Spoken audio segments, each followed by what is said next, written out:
Hi, today we'll be talking about cutting the cord, a presentation on how to cut ties with a traditional cable television package. What does cutting the cord mean? Cutting the cord is a choice that you make to get rid of your current traditional cable provider. Instead of using traditional cable, many cord cutters will use internet streaming services such as Hulu, Netflix, YouTube TV, or Sling. Cord cutting also describes online communities that service to show everyone the latest updates, services, and technologies available to people who are looking to cut cable. Some advantages of using online streaming in place of a traditional cable package is that it can be much cheaper depending on how much you pay for your current cable subscription. There's no contract required for these services, so you can use them for a month and then decide to cancel them. There are no hidden fees, so if you cancel them, you won't be charged for canceling early.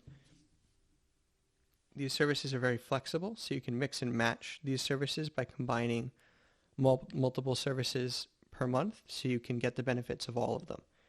Many of these services will also offer free trials, so you can attempt to use a service for its trial period, and if you decide you don't like it, you can cancel your trial and not be charged. Some disadvantages is that many of these services offer a limited number of channels. Some only offer 50 or 70 channels for your live TV services. This can make it difficult if you're someone who requires a very specific list of channels that you watch. Some of these services might not have every single channel that you're requiring if these channels aren't very popular. This might require you to mix and match streaming services to get the channels that you need. This also means that these services are reliant on an internet connection, so you will need faster speeds from your internet provider and a good signal where you are for an enjoyable watching experience.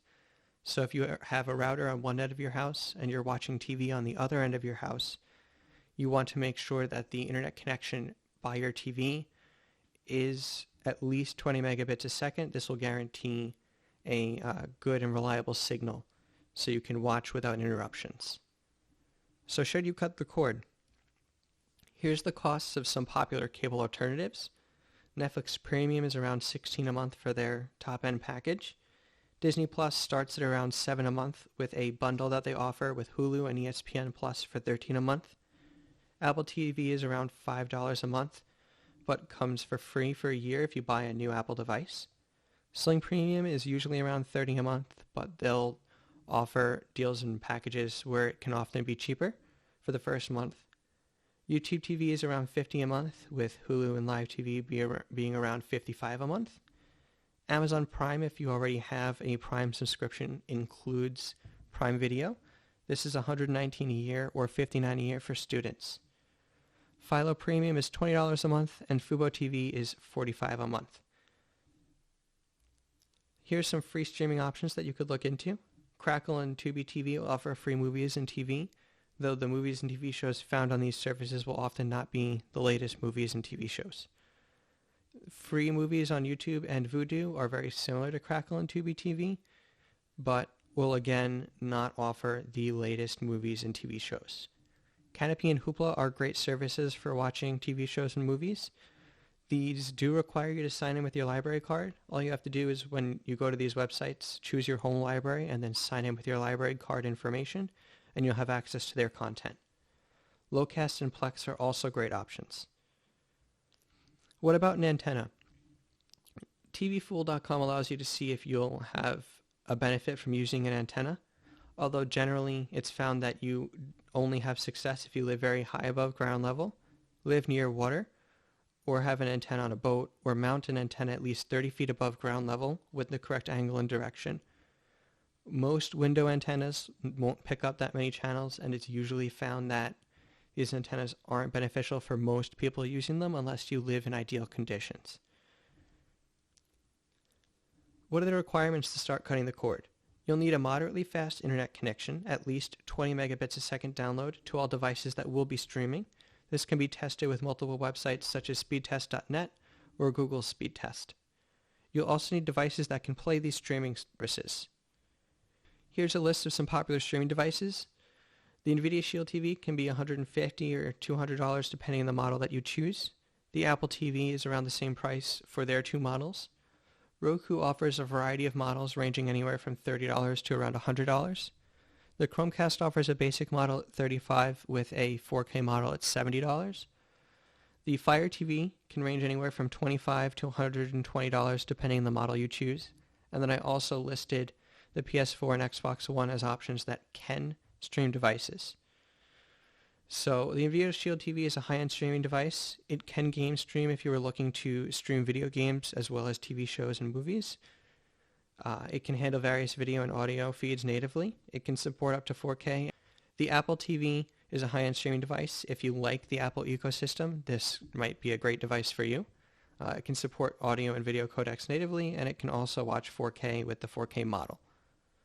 The Roku offers a large range of devices from low-end to high-end streaming players. It has one of the easiest interfaces to use with both software and hardware. Supports a range of different apps. You can watch up to 4K on these devices depending on the model you purchase. The Chromecast can support up to 4K depending on the model you choose. It is one of the cheapest. There's no remote with this, so to use these devices you will need to use your phone in order to cast your stream from the app installed on your phone to the Chromecast. The Amazon Fire TV has a similar interface to the Roku TV, priced about the same.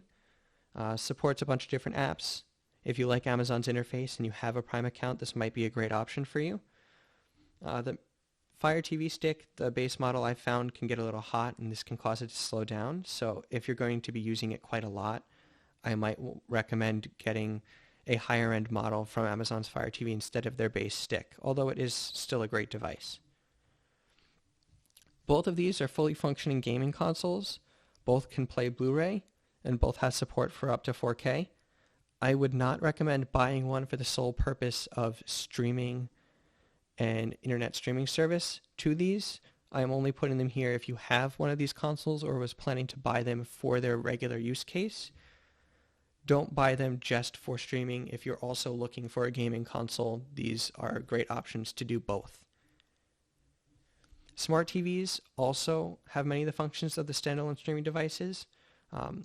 Their resolution would depend on the TV that you buy. If you are looking into getting a smart TV or already have one, you will not need a separate streaming device. The TV can download apps from its native app store, and then you can watch from the apps installed on your TV. So what should you do? Check the cost of an internet-only or internet and phone package from your local provider. Review and try multiple services to see which offer the content and experience that you want. Do the math. Calculate how much you will save per month with your chosen streaming options and the cost of internet or internet and phone. If the cost difference is worth it to you, switch. Thank you for watching my quick presentation on cutting the cord.